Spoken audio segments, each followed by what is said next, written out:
बिस्मिल्लाहिर्रहमानिर्रहीम, अस्सलाम वालेकुम। Welcome to JICA with तल्लत। कैसे हैं आप सब? अल्लाह आपको हमेशा आबाद रखे, खुश रहें जहाँ भी रहें।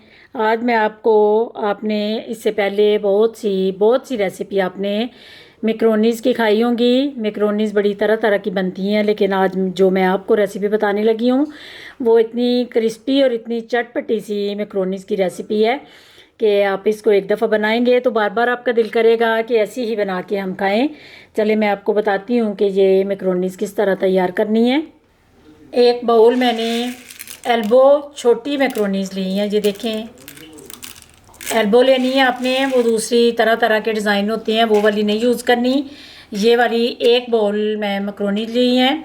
अब चलें चूल्हे की तरफ, तो मैं आपको बताती हूँ कि इनको क्रिस्पी और चटपटा किस तरह तैयार करना है। ऑयल को अच्छी तरह गर्म कर लेना है, उसके बाद चूल्हे को कम कर लेना है। बिस्मिल्लाहिर्रहमानिर्रहीम पहले आप इसमें डालें, उसके बाद कढ़ाई में डाला करें, क्योंकि ऑयल एकदम से उछल के बाहर आ जाता है और हाथों पे आने का इसका ख़तरा होता है। इसलिए ये फ्राई वाली चीज़ जो है बड़ी एहतियात से ये काम किया करें।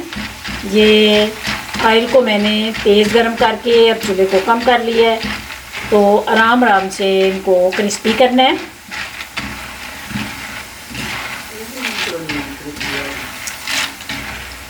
बस इनका थोड़ा कलर चेंज हो जाए तो फिर समझें कि ये फ्राई हो चुकी हैं।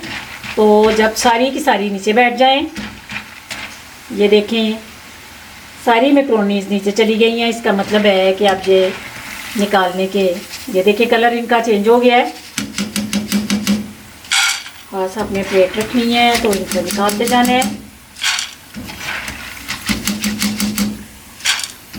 ये मैंने फ्राई कर ली हैं। इसके बाद ऊपर आप चाट मसाला डालें, कोई सा भी मसाला डालें, खाली नमक भी डालें तो उससे भी टेस्टी बन जाती हैं। ये इतनी क्रिस्पी हैं बना के, तो आपने इसका अपने मैसेज रिप्लाई मुझे ज़रूर करना है कि ये कैसी मैक्रोनीज़ आपकी तैयार हुई हैं। इतनी चटपटी सी और इतनी मज़े की मैक्रोनीज़ ये तैयार हुई हैं। अब इनको मिक्स करें और खा के तो इसको एंजॉय करें। उम्मीद है आज की रेसिपी आपको पसंद आएगी। अगर पसंद आए तो इसका रिप्लाई मुझे ज़रूर करें।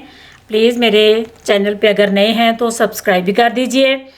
दुआओं में मुझे याद रखना। अल्लाह आप सबका हामी और नासिर। अल्लाह हाफिज़।